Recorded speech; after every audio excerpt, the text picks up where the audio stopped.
ನೋಡಿ, ರಾತ್ರೋರಾತ್ರಿ ರಾಘವೇಂದ್ರ ಸ್ವಾಮಿ ಮಠದ ವಿವಾದ ಭುಗಿಲೇಳ್ತಾ ಇದೆ. ಯಾಕೆ, ಅದಕ್ಕೆ ಕಾರಣ ಏನು, ಡೀಟೇಲ್ಸ್ ಬರ್ತಾ ಇದೆ. ಕೊಪ್ಪಳ ನಗರದ ರಾಘವೇಂದ್ರ ಸ್ವಾಮಿ ಮಠದ ಆಡಳಿತ ಕಿರಿತೆಗೆದಿರೋದು. ಏನೇನಾಯ್ತು ಇದ್ರ ಬಗ್ಗೆ ನೋಡಿ. ಕಾರ್ಯಕ್ರಮವೊಂದರಲ್ಲಿ ಪಾಲ್ಗೊಂಡಿದ್ರು ಸುಬುಧೇಂದ್ರ ತೀರ್ಥ ಸ್ವಾಮೀಜಿಗಳು. ಈ ಕಾರ್ಯಕ್ರಮದಲ್ಲಿ ಪಾಲ್ಗೊಂಡಂತ ಸಂದರ್ಭದಲ್ಲಿ ಅವರು ಒಂದು ಮಾತು ಹೇಳ್ತಾರೆ. ಏನಂತ?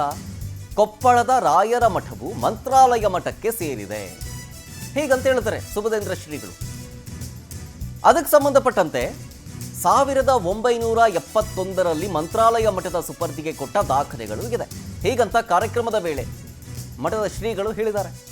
ಆದರೆ ಸ್ವಾಮೀಜಿಗಳ ಈ ಒಂದು ಮಾತಿಗೆ ಆಕ್ಷೇಪವನ್ನು ವ್ಯಕ್ತಪಡಿಸ್ತಾ ಇದ್ದಾರೆ ಕೆಲವು ಭಕ್ತರು. ಇದು ಮಂತ್ರಾಲಯ ಮಠಕ್ಕೆ ಸೇರಿಲ್ಲ, ಸ್ವತಂತ್ರ ಮಠ ಇದು ಅನ್ನುವಂಥ ವಾದವನ್ನು ಮಾಡ್ತಾ ಇದ್ದಾರೆ ಕೆಲ ಭಕ್ತರು. ಮಂತ್ರಾಲಯ ಮಠದ ಸ್ವಾಮೀಜಿ ಇದ್ದ ಮನೆ ಮುಂದೆ ಆಕ್ರೋಶವನ್ನು ಹೊರಹಾಕ್ತಾ ಇದ್ದಾರೆ. ಈಗ ಸದ್ಯ ಯಥಾಸ್ಥಿತಿ ಕಾಯ್ದುಕೊಂಡು ಹೋಗುವಂತೆ ಸ್ವಾಮೀಜಿಗಳು ಹೇಳಿದ್ದಾರೆ. ಇವತ್ತಿನ ಕಾರ್ಯಕ್ರಮ ದಿಢೀರ್ ಅಂತ ರದ್ದುಗೊಳಿಸಲಾಗಿದೆ ಮಂತ್ರಾಲಯದ ಸ್ವಾಮೀಜಿ ಕಡೆಯಿಂದ. ಸೊ ಮಠದಲ್ಲಿ ನಡಿಬೇಕಾಗಿದ್ದಂತಹ ತುಲಾಭಾರ ಆಗಿರ್ಬೋದು, ರಾಮದೇವರ ಪೂಜೆ ಆಗಿರ್ಬೋದು, ಅದೆಲ್ಲವೂ ಕೂಡ ರದ್ದಾಗಿದೆ. ಆ ಸಂದರ್ಭದ ವಿಜುವಲ್ಸ್ಗಳು ನೋಡ್ತಾ ಇದ್ದೀರಿ.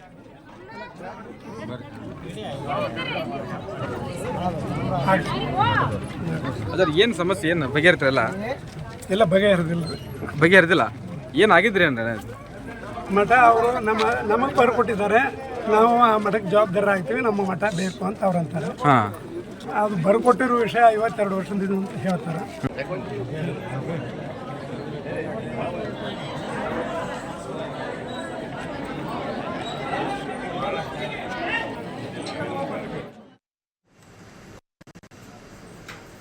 ಇಲ್ಲಿಗೆ ಅವರನ್ನು ಬರಮಾಡಿಕೊಂಡು ಕುಂಭಾಭಿಷೇಕಾದಿ ಕಾರ್ಯಕ್ರಮಗಳನ್ನು ಮಾಡಿಸಿ ಈ ಮಠ ನಿರ್ವಿಘ್ನವಾಗಿ ನಿರಾತಂಕವಾಗಿ ಮುಂದಿನ ದಿನಗಳಲ್ಲಿಯೂ ಕೂಡ ನಡೆದುಕೊಂಡು ಹೋಗಬೇಕು ಎಂಬುವಂಥ ಉದ್ದೇಶದಿಂದ ಅಂದಿನ ಈ ಊರಿನ ಪ್ರಮುಖರು ಮತ್ತು ಪದಾಧಿಕಾರಿಗಳೆಲ್ಲರೂ ಕೂಡ ಇಲ್ಲಿಯ ಮಠವನ್ನು ಮಂತ್ರಾಲಯ ಮಠಕ್ಕೆ ಬರೆದುಕೊಟ್ಟಿರುವಂತಹ ದಾಖಲೆ ಪತ್ರಗಳು ಮಠದಲ್ಲಿದ್ದಾವೆ.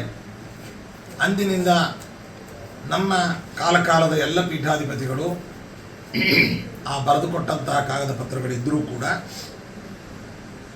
ಇಲ್ಲಿಯ ಪುರಪ್ರಮುಖರ ನೇತೃತ್ವದಲ್ಲಿ ದೈನಂದಿನವಾದ ಎಲ್ಲ ಚಟುವಟಿಕೆಗಳನ್ನು, ಪೂಜಾರಾಧನೆಗಳನ್ನು ನಡೆಸ್ಕೊಂಡು ಬರಬೇಕು ಅಂತ ಆದೇಶಿಸಿರುವಂತಹ ಹಿನ್ನೆಲೆಯಲ್ಲಿ ಇತ್ತೀಚಿನ ದಿನದ ತನಕವೂ ಕೂಡ ಈ ನಗರದ ಪ್ರಮುಖರು, ಮನತನಸ್ಥರು, ನ್ಯಾಯವಾದಿಗಳು ಆದಂತಹ ಹುಲಿಗಿ ಆಚಾರ್ಯರ ನೇತೃತ್ವದಲ್ಲಿ ಈ ಮಠ ನಡೆದುಕೊಂಡು ಬರ್ತಾ ಇತ್ತು.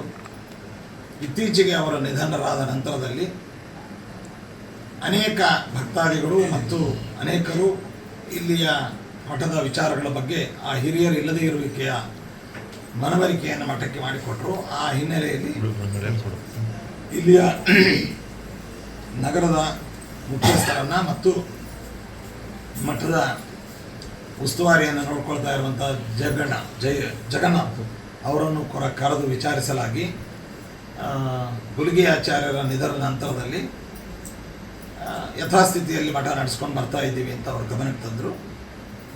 ಆ ನಿಟ್ಟಿನಲ್ಲಿ ಅವರ ಸ್ಥಾನದಲ್ಲಿ ಯಾರು ಈ ಕೊಪ್ಪಳ ಜಿಲ್ಲೆಯ ಕೇಂದ್ರದಲ್ಲಿರುವಂತಹ ಎಲ್ಲ ಜನಗಳನ್ನು ಪ್ರತಿನಿಧಿಸುವಂಥ ಒಬ್ಬ ವ್ಯಕ್ತಿಯನ್ನು ಅಧ್ಯಕ್ಷರನ್ನಾಗಿ ಮಾಡಬೇಕು ಮತ್ತು ಮಠವನ್ನು ಮುಂದುವರಿಸ್ಕೊಂಡು ಬರಬೇಕು ಅನ್ನುವಂಥ ಸಲಹೆ ಸೂಚನೆಗಳನ್ನು ಕೂಡ ನಾವು ನೀಡಿದ್ವಿ.